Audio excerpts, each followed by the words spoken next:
స్వామివారి ఆశీస్సులతో మంచిర్యాల నియోజకవర్గ ప్రజలందరూ ఆయురారోగ్యాలతో సంతోషంగా ఉండాలని ఎమ్మెల్యే కొక్కిరాల ప్రేమ్సాగర్రావు ఆకాంక్షించారు. 86వ విశ్వశాంతి మహాయుగ మహోత్సవం సందర్భంగా నస్పూర్ పోలీస్ స్టేషన్ ఎదురుగా శ్రీ వైష్ణవ ఆయుధ చండీ అతిరుద్ర యాగం కొనసాగుతోంది. ఇక్కడ నిర్వహిస్తున్న మహాచండీ యాగంలో ఎమ్మెల్యే కొక్కిరాల ప్రేమ్సాగర్రావు, ఆయన తనయుడు కొక్కిరాల ఉదయ్ చరణ్ రావు పాల్గొన్నారు. ఈ సందర్భంగా వారికి స్థానిక నాయకులు ఘన స్వాగతం పలికారు. చండీయాగం పూజల్లో పాల్గొన్న ఎమ్మెల్యే, ఆయన తనయుడికి అర్చకులు ఆశీర్వాదాలు అందించారు. ఈ సందర్భంగా ఎమ్మెల్యే మాట్లాడుతూ ప్రజలంతా సుభిక్షంగా ఉండాలని యాగాలు చేయడం చాలా సంతోషదాయకమని అన్నారు. ఈ కార్యక్రమంతో ఆధ్యాత్మిక శోభ సంతరించుకుందన్నారు. ఈ కార్యక్రమంలో మాజీ ప్రజా ప్రతినిధులు, యువజన కాంగ్రెస్ నాయకులు, కార్యకర్తలు తదితరులు పాల్గొన్నారు.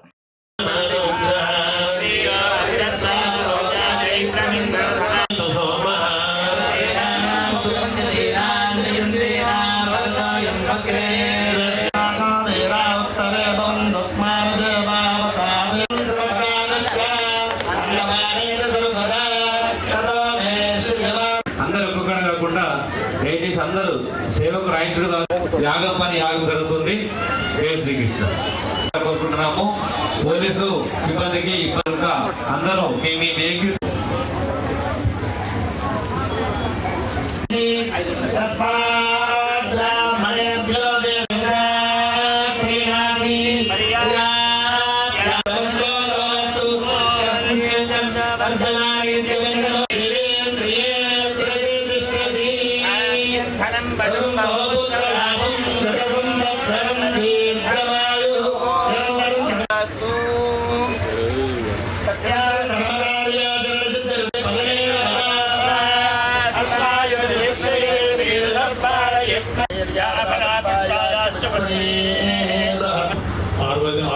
మంది ఉద్యోగులతో ఈ కార్యక్రమం తీసుకొని చాలా పెద్ద ఎత్తున చాలా శ్రమ ఖర్చుతో కూడుకున్న వాళ్ళందరూ చేసుకుంటారు.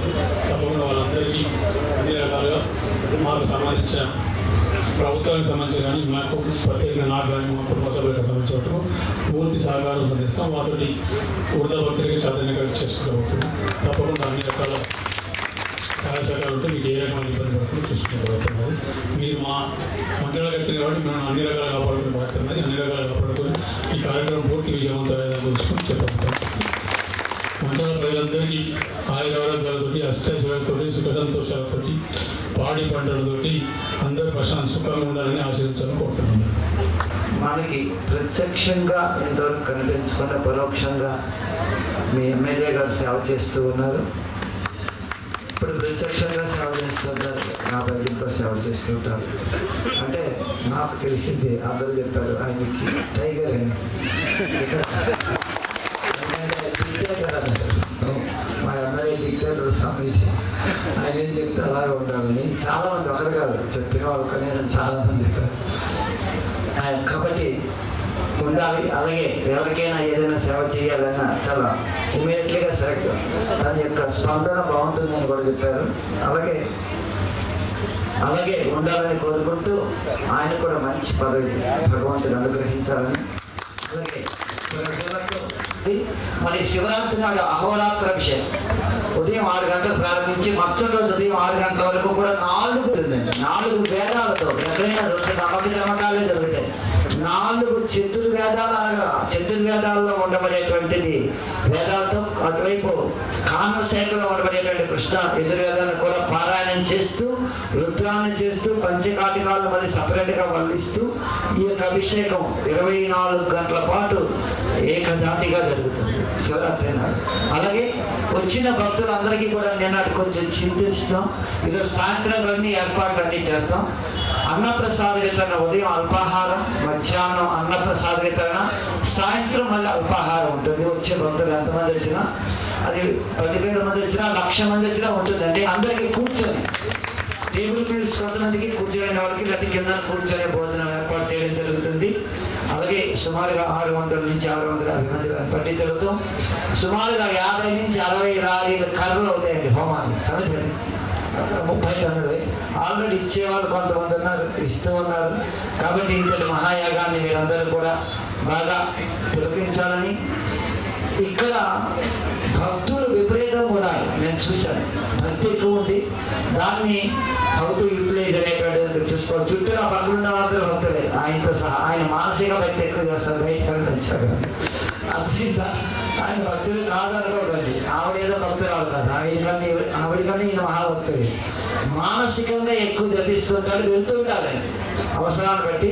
కావాలంటే తను కార్యక్రమాలకు ఉంటాయి కాబట్టి అలాగే మంచి జరగాలని కోరుకుంటూ, తొందరలో మంచిర్యాలలో ఒక మంచి జరగబోతుంది. అది కేవలం 3 నెలల 15 రోజుల నుంచి సంవత్సరం 7 నెలల లోపు అది ఒక చాలా ఉన్నతమైన జరుగుతుంది. ఆయనకు కూడా తెలుసు జరగబోతుంది, చాలా గొప్ప జరగబోతుంది, జరుగుతుంది కూడా. జై శ్రీకృష్ణ.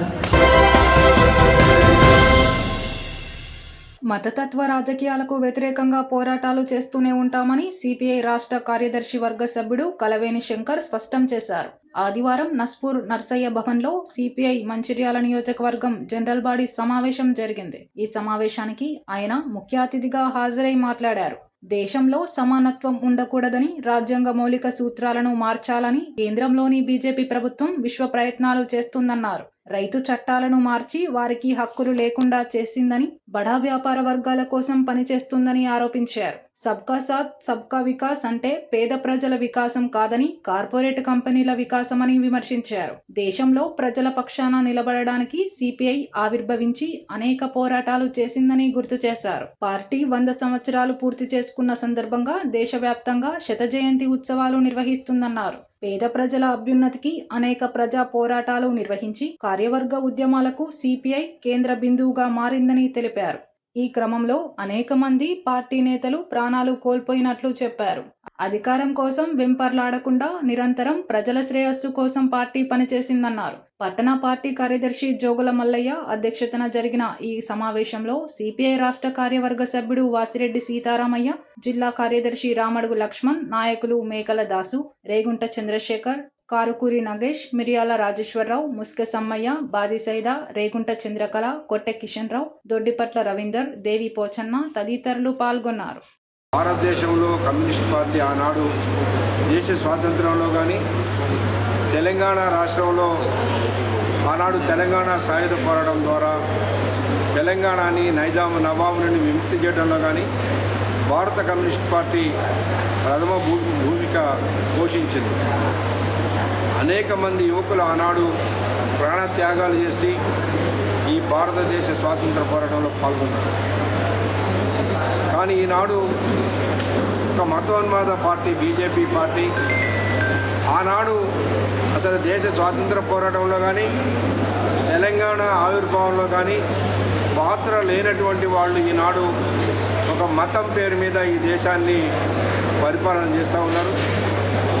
భారతదేశాన్ని విచ్ఛిన్న దిశగా ఇవాళ ఈ మతపరమైనటువంటి పనిచేస్తూ ఉన్నారు.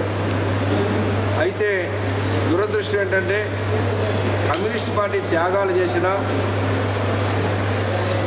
కమ్యూనిస్ట్ పార్టీలో చీలికల వలన సిపిఐ నుండి సిపిఎం కావచ్చు, సిపిఎం నుండి ఎంఎల్ పార్టీలు కావచ్చు, ఇవన్నీ విడిపోవడం ద్వారానే మన దేశంలో కమ్యూనిస్ట్ పార్టీ బలహీన పడింది. సరే, చరిత్ర ఎప్పుడూ ఒకే విధంగా ఉండదు. మళ్ళీ చరిత్ర పునరావృతం అవుతుంది. తప్పనిసరిగా ఏదైతే సోషలిజం వైపే అంతిమ నిర్ణయంతో ప్రజలు ఉంటారు, ఆ ఆశయంతో ఇవాళ కమ్యూనిస్ట్ పార్టీ పనిచేయడం జరుగుతూ ఉంది. అట్లనే కార్మిక వర్గంలో అనేక పోరాటాలు చేసి దేశంలో అనేక హక్కులు సాధించినటువంటి పార్టీ కమ్యూనిస్ట్ పార్టీ, దాని ప్రజా సంఘమే ఏఐటీసీ. ఆ విధంగా పనిచేసినటువంటి పార్టీలో ఇవాళ యువకులందరూ కూడా చేరి ఈ యొక్క కమ్యూనిస్ట్ పార్టీని అభివృద్ధి పరచాలని ఈ సందర్భంగా విజ్ఞప్తి చేస్తాం. నేటికి 100 సంవత్సరాలు పూర్తి అయినటువంటి సందర్భంగా సంవత్సరం పాటు ఈ పార్టీ ఆవిర్భావ దినోత్సవాల్ని నిర్వహించాలని చెప్పి జాతీయ పార్టీ పిలుపునిచ్చినందువల్ల ఇవాళ అన్ని నియోజకవర్గాలలో, మండలాలలో పార్టీ యొక్క ఆవిర్భావ దినోత్సవాల్ని ఘనంగా నిర్వహిస్తూనే పాలకులు అవలంబిస్తున్నటువంటి ప్రజా వ్యతిరేక విధానాల పట్ల పార్టీ ప్రజా సంఘాల నాయకుల్ని సంఘటితం చేసి నేడు ప్రజల ఆకాంక్షలకు అనుగుణంగా ప్రజా ఉద్యమాల ద్వారా ప్రజా సమస్యల్ని పరిష్కరించుకోవాలనేటువంటి లక్ష్యంతో ఈ 100 ఏళ్ల పార్టీ నిర్వహించినటువంటి కార్యక్రమాల్ని, అట్లాగే ఉద్యమ నేపథ్యాల్ని, ఉద్యమ పోరాటాల్ని, వీటన్నిటిని కూడా నెమరేస్తూ ఆనాడు ఈ మహనీయులు ఏదైతే సమసమాజ స్థాపన కొరకు ఈ దేశంలో సమరశీలమైనటువంటి పోరాటాన్ని కొనసాగించినటువంటి భారత కమ్యూనిస్ట్ పార్టీ ప్రస్థాన విషయంలో పార్టీ సభ్యులందరికీ వివరించాలనేటువంటి సంకల్పంతో ఈ కార్యక్రమాన్ని నిర్వహించడం జరుగుతుంది. తెలంగాణలో ఈడబ్ల్యూసీ రద్దయ్యేంత వరకు పోరాటం చేస్తామని బీసీ సమాజ్ రాష్ట్ర అధ్యక్షులు సంగం సూర్యనారాయణ పేర్కొన్నారు. ఆదివారం జిల్లా బీసీ సమాజ్ ఆధ్వర్యంలో నస్పూర్ ప్రెస్ క్లబ్లో ఏర్పాటు చేసిన బీసీ ఆత్మీయ సమ్మేళనంలో ఆయన పాల్గొని మాట్లాడారు. బీజేపీ ప్రభుత్వం అగ్రవర్ణాలకు ఈడబ్ల్యూఎస్ పేరిట 10% రిజర్వేషన్ కల్పించి బీసీ సమాజానికి అన్యాయం చేసిందని ఆరోపించారు. ఇదే తరహాలో కాంగ్రెస్ పార్టీ ఓటు బ్యాంకు రాజకీయం కోవడం, ఈబీసీ పేరిట 10% ముస్లింలను బీసీలలో చేర్చిందని ఆరోపించారు. దీనివల్ల బీసీలకు రాజకీయంగా చట్టసభల్లో ప్రాతినిధ్యం తగ్గే అవకాశం ఉందన్నారు. రాబోయే స్థానిక సంస్థల ఎన్నికల్లో ఎంపీటీసీలుగా, జెడ్పీటీసీలుగా, సర్పంచులుగా, వార్డు మెంబర్లుగా బీసీల ప్రాతినిధ్యం గణనీయంగా తగ్గుతుందని ఆవేదన వ్యక్తం చేశారు. బీసీ సమాజం నష్టపోయే అవకాశం ఉందన్నారు. 42% బీసీ రిజర్వేషన్ బిల్లు అసెంబ్లీలో ప్రవేశపెట్టాలని డిమాండ్ చేశారు. బీసీ జనగణన తప్పుల తడకగా ఉందని ఆరోపించారు. కులగణన శాస్త్రీయంగా జరగలేదని ఆరోపించారు. రీసర్వే చేయాలని డిమాండ్ చేశామన్నారు.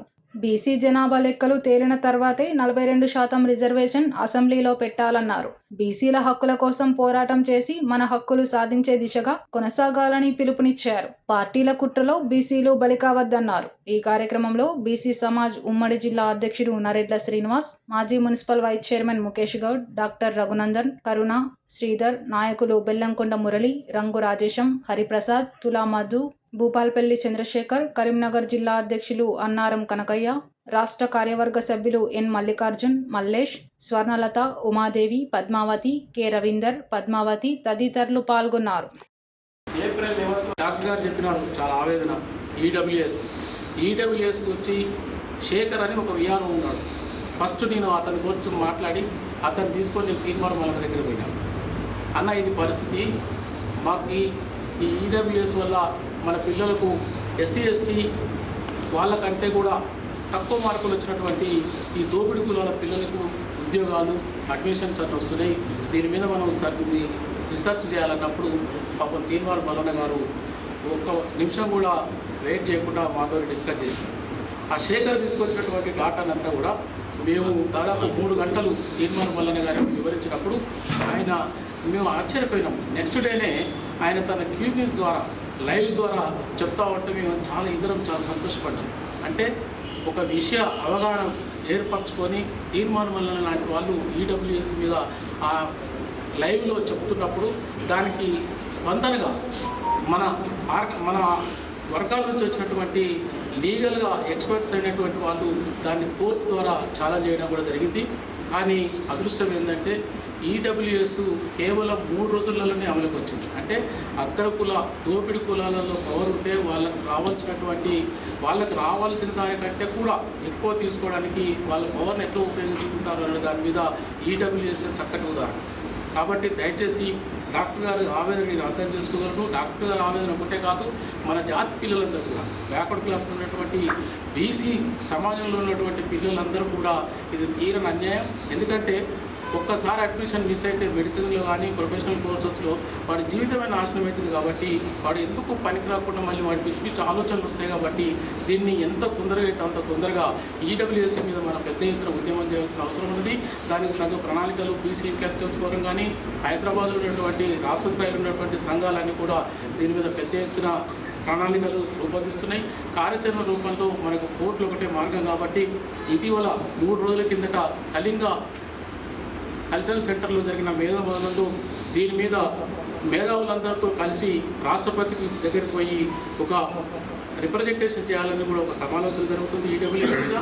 దాంతోపాటు విద్యార్థి విభాగం యువత నుంచి కూడా పెద్ద ఎత్తున దీన్ని రోడ్ల మీదకి వచ్చి నిరసన తెలిపితే తప్ప వాళ్ళకి కదలిక రాదు. దయచేసి ఆ ప్రయత్నాన్ని కూడా మనం ఎంత త్వరగా మనం ముందుకు తీసుకపోతే మన పిల్లలకు న్యాయం జరిగే విధంగా మనందరం కూడా ఆలోచన చేద్దాం. ముఖ్యంగా కులగణన చాలామంది మాట్లాడినారు. నేను ఒకటే చెప్తున్నా, కులగణన ఎప్పుడు కూడా వాళ్ళు 1931 తర్వాత ఈ భారతదేశంలో కులగణన జరిగిన దాఖలాలు లేవు.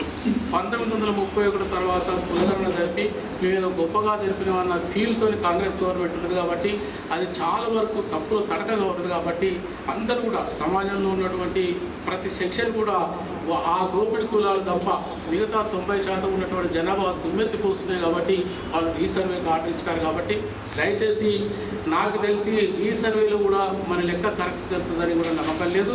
ఎందుకంటే వాళ్ళు ఆల్రెడీ వాళ్ళకు ఉన్నటువంటి చిత్తులు ఎత్తుల ప్రకారం వాళ్ళు లెక్కలు చేసుకుంటారు. కాబట్టి దయచేసి అక్కడ లెక్కల కాడ అప్రమత్తంగా ఎంత ఉన్నా కూడా మనకు అన్యాయం జరుగుతుంది. ముఖ్యంగా దీన్ని ఛేదించాలంటే ఎలా అనే దాని మీద మనందరం కూడా మేధోమథనం చేయాలి. ముఖ్యంగా మన లెక్కని మనమే తీసుకోవాలి.